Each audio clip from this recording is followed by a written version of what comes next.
the crowd didn't even have time to breathe.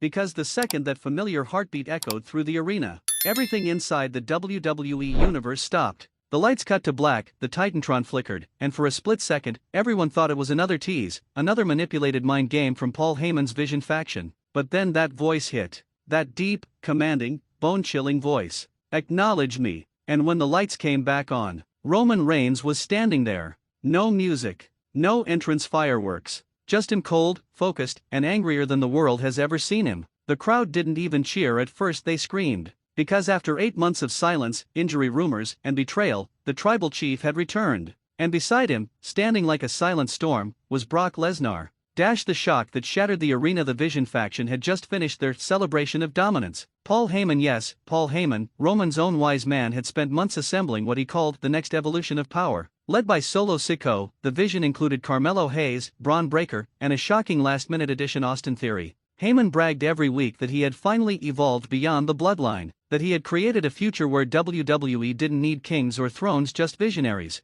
But what Heyman didn't realize was that the king was coming home, and he was bringing a beast with him. How it began. The Vision segment had just started. Heyman was in full smug mode, mic in hand, pacing the ring, surrounded by his new faction. He talked about change, about progress, about how the tribal era has ended. "Ladies and gentlemen," he said, "I present to you not the bloodline, but the Vision where loyalty is earned, not inherited." The boos were deafening. Fans were furious, chanting, "You sold out." But Heyman didn't care. He smirked and raised the Universal title, Roman's title that Solo had stolen weeks earlier. That's when it happened. The lights went out. Static filled the arena. And on the screen appeared a phrase that made the world erupt: "The tribal chief sees all." The Vision froze. Heyman's smile dropped. And then the arena exploded as smoke filled the stage. When the camera refocused, Roman Reigns was there. Black hoodie. No jewelry. No family. Just vengeance. And then, like a thunderclap, Brock Lesnar walked out behind him.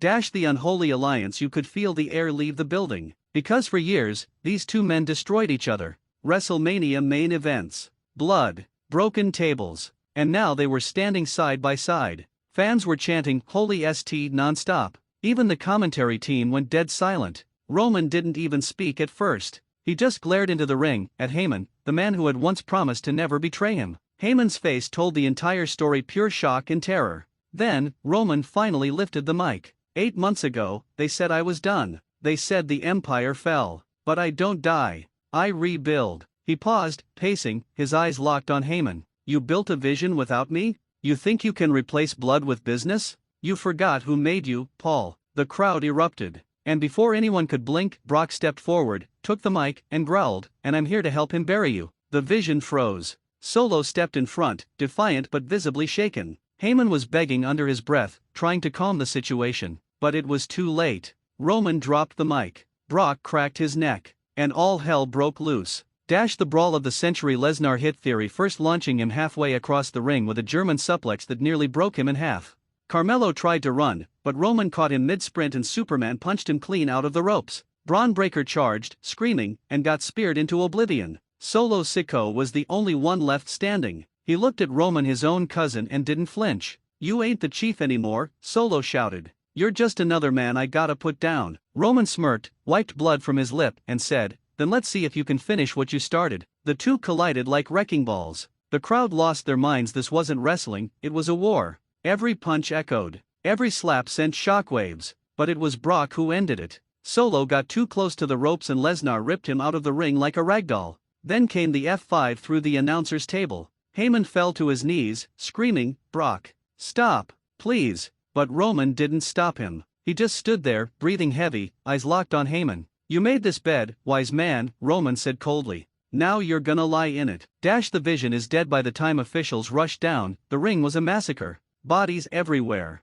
Tables shattered. Heyman cowering in a corner, crying, clutching the Universal Championship like it was a shield. Roman slowly approached him, lifted the belt, and whispered into his ear, "This doesn't belong to your Vision. It belongs to me." Then he held it up to the crowd, his first title raise since disappearing, and the roof nearly blew off the building. Brock grabbed a camera cable, yanked it loose, and smashed the Vision's banner at ringside. Roman dropped the belt over Heyman's chest and turned to leave. But as he reached the stage, he paused, turned back, and said something nobody expected. "Next week, we finish it." You, me, the beast, and whatever's left of your vision, because this is my island. And on my island, there's only one king. The screen faded to black, but the energy didn't fade, because everyone knew this was just the beginning. The backstage fallout after the cameras stopped rolling, the chaos didn't. Reports say Heyman was taken out of the arena under medical supervision, clutching his ribs and refusing to talk. Solo reportedly suffered a mild concussion from the table spot. Braun Breaker was seen storming out of the building, throwing chairs, and screaming that Roman just ended everything. Meanwhile, Brock and Roman were seen leaving together, side by side, with security following close behind. But not like they were enemies. More like an unstoppable unit. This alliance, this nightmare combination of power and destruction had officially changed everything. The backstory that no one saw coming. Now here's what most fans didn't know. Roman and Brock's alliance wasn't born tonight. It started months ago quietly, secretly. Sources close to WWE Creative leaked that Roman and Brock met at the Performance Center weeks ago. Apparently, Roman reached out after hearing that Heyman had begun recruiting younger stars behind his back. According to the insider, Roman said, "If Paul's building something new, then we'll tear it down together." And Brock agreed on one condition. "When it's done, I want one last match. You and me. No belts. Just blood." Roman accepted. So yes, this alliance isn't permanent. It's built on revenge and survival. Two predators teaming up not out of friendship but out of necessity. And that's what makes it terrifying.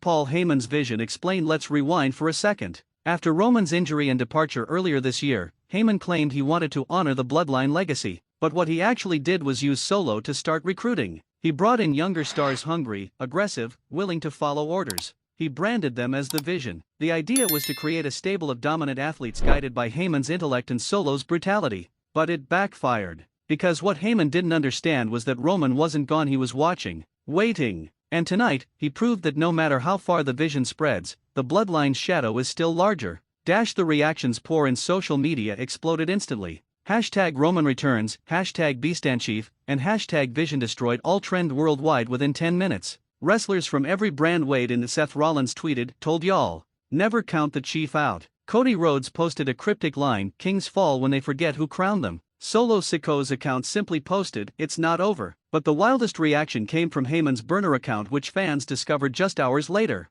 He posted, "You can destroy the Vision, but you can't unsee the truth." Whatever that means, it sounds like Heyman isn't done. The bloodline and the beast. Now the question on everyone's mind is simple. Why Brock? Why would Roman Reigns, the man who spent years calling himself the One, suddenly partner with the man who tried to end his career? The answer might be more psychological than strategic. Roman lost control of his empire. His cousins turned. His wise man betrayed him. So what better way to send a message than to walk back in with the man who once broke him? Roman doesn't forgive, but he understands power. And right now, the most powerful weapon in WWE isn't the Vision, or Cody Rhodes, or any new face. It's Roman Reigns and Brock Lesnar, united. Even if it's temporary, it's the kind of chaos that changes everything. The closing scene. As the show faded out on replay, fans noticed something chilling. In the background, after Roman left Heyman in the ring, Brock lingered for a second. He looked down at Heyman, blood dripping from his hands, and whispered something that the cameras barely picked up, "You should have stayed loyal." Then he smirked, turned his back, and walked away.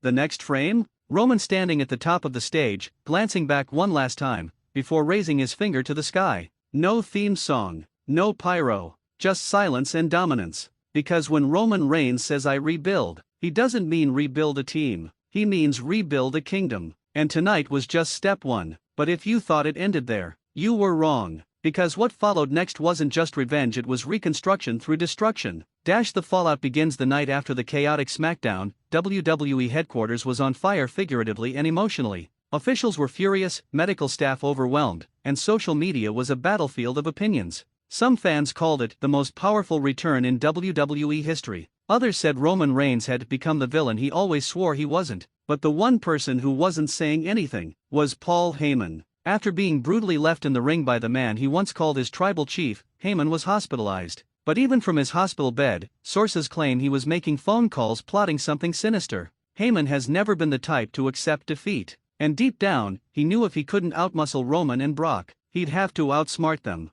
Roman's warning. The following week's SmackDown opened in silence again. No commentary, no pyro, no theme song. Just a single spotlight on the entrance ramp. Out walked Roman Reigns, wearing a black leather jacket, the Universal title slung over his shoulder again. The crowd erupted, but his face was stone cold. He walked into the ring, grabbed a mic, and said the words that made everyone freeze: the bloodline was family. The vision was betrayal. Now we rebuild something bigger. Something untouchable. He paced slowly, staring down the camera. Paul Heyman thought he could see the future. But the problem with vision is that it's useless when your eyes are swollen shut. The crowd screamed, half in shock, half in joy. Roman dropped the mic, smirked, and raised the belt. But before the show could fade out, Heyman appeared. The return of the manipulator. The Titantron lit up to reveal Paul Heyman sitting in a hospital bed, neck brace on, 4 in his arm, eyes filled with hatred. Roman, you think you've won? You think aligning with a beast makes you unstoppable? But you forget one thing: beasts can't be tamed. They can only be baited. The arena went silent. Heyman smirked weakly and continued. While you've been playing king, I've been rebuilding. The vision isn't gone, it's evolving. And next week, my new disciple will end your empire once and for all. The feed cut out, leaving the fans stunned. Roman stood motionless, expression unreadable. But then he turned to the camera and simply said, "Then bring him." The arrival of the new disciple. The next SmackDown was pure electricity. The crowd knew Heyman was about to unleash his new disciple. Rumors flooded social media. Some said it was Gunther, others thought it might be Randy Orton, or even Bobby Lashley. But when the lights went out and the Titantron glowed blood red, the truth hit harder than anyone expected. A massive silhouette appeared on the screen. Then, the camera zoomed in to reveal none other than Jacob Fatu. The crowd exploded. Jacob, the former enforcer of the bloodline, the man who was once hospitalized after a backstage assault months ago, was back, and he was standing beside Paul Heyman. Heyman raised Jacob's hand and declared, "This is my vision now, pure, unfiltered power. The bloodline broke him, but I rebuilt him." Roman's eyes narrowed.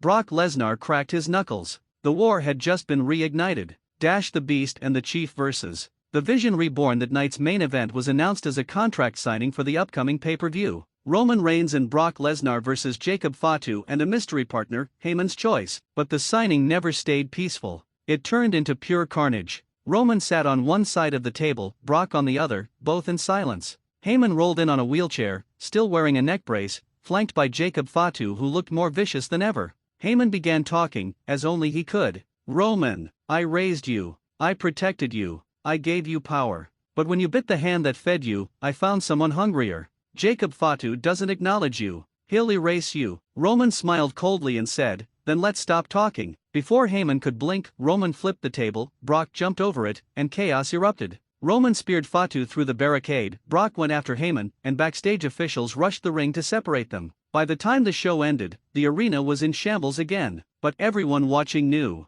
This was now personal. The training montage and backstage build-up. Over the next 2 weeks, WWE ran exclusive clips of Roman and Brock training together. Roman was shown sparring with MMA fighters, sharpening his speed, while Brock trained on his farm, flipping tractors and tearing through obstacles like a machine. Meanwhile, Paul Heyman was seen working with Jacob Fatu, feeding him clips of Roman's past betrayals, manipulating him psychologically. Heyman whispered, "He left you to die, Jacob. He didn't visit you. But I did. I made you stronger." Jacob's eyes burned with vengeance. The vision was no longer about young stars. It was now about one thing: revenge. The Night of Reckoning Payback. The pay-per-view opened with one of the loudest reactions in recent memory. Roman and Brock entered to a deafening roar, while Heyman rolled out with Jacob Fatu and his mystery partner. And when the partner was revealed, the internet broke again. It was Solo Sikoa. The betrayal cut deep. Roman's own blood had chosen Heyman over family. Roman's face said it all: heartbreak, fury, disbelief. He looked at Solo and muttered, "You were supposed to carry this,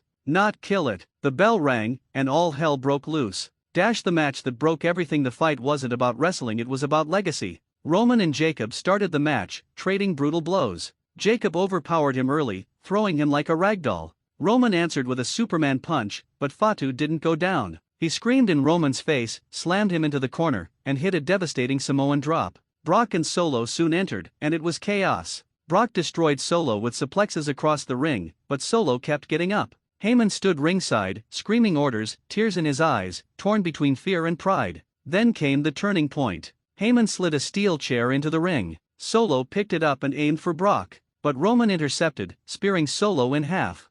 The crowd exploded. Roman turned toward Jacob, but Fatu hit a super kick out of nowhere, then a moonsault from the top rope that nearly crushed Roman. He went for the pin. 1, 2. Brock pulled him out. Lesnar grabbed Jacob, hoisted him up, and hit an F5 through the announcer's table. Roman crawled to his feet, blood dripping from his mouth, eyes wild. He looked at Heyman and screamed, "You did this. Then, in a shocking twist, Heyman stood up from his wheelchair, revealing he'd been faking the injury all along. He laughed maniacally and yelled, "You taught me, my tribal chief. Always stay 3 steps ahead." Then from the crowd another figure appeared. Carmelo Hayes, one of the Vision's original members, returned and attacked Brock from behind with a pipe. The final act, the ring was pure chaos. Solo and Fatu double-teamed Roman while Brock tried to fight off Carmelo. Heyman screamed into the mic, "This is the Vision. The empire you couldn't see coming." Roman fought back with everything in him. He headbutted Fatu, speared Solo, and turned just in time to knock out Carmelo. But then, Brock picked up Heyman. The crowd went insane. Brock lifted him high, ready to F5 him straight into the mat. Roman looked at him. Brock looked back. And then, slowly, Roman shook his head. "Not like this." Brock dropped Heyman gently to the mat. Roman stared down his former mentor, grabbed the mic, and whispered, "I don't destroy you, Paul. I outlive you." Then he dropped the mic and speared Jacob Fatu one final time for the win. After the bell, the match ended with Roman and Brock standing tall, but barely breathing. Solo was unconscious. Jacob was being stretchered out. Heyman was sobbing on the floor, surrounded by broken pieces of his own creation. Roman took the title, stared at it for a moment, and handed it to Brock. Then he raised Brock's hand, a sign of respect between two men who had spent years tearing each other apart. As they walked up the ramp, Roman turned back one last time and said into the camera, "The Vision is dead. The bloodline lives forever." The camera faded out as the crowd chanted, "Tribal Chief, Beast Incarnate." The aftermath backstage reports after the show revealed that WWE was planning a massive new arc. Roman and Brock versus a reborn Vision faction led by none other than Paul Heyman and Jacob Fatu. Heyman, in an exclusive interview the next day, simply said, "Every empire falls eventually, but the Vision adapts." Roman, meanwhile, posted a single photo on X, a black and white image of him and Brock shaking hands. Caption, "Enemies by history, allies by purpose." The internet exploded. Everyone knew this alliance wouldn't last forever, but for now, it was untouchable. The real message: this story wasn't just about betrayal or revenge. It was about dominance, about legacy. Roman Reigns and Brock Lesnar didn't just destroy the Vision. They reminded everyone that no matter how much WWE evolves, no matter how many new factions rise, the foundation of this business was built on beasts and kings. And when those two forces unite, the world stops. The closing moment, the final SmackDown before the next event, showed Roman sitting alone in an empty arena after the show ended. He looked around at the silent seats, the blood-stained mat, and whispered to himself, "I rebuild. Always."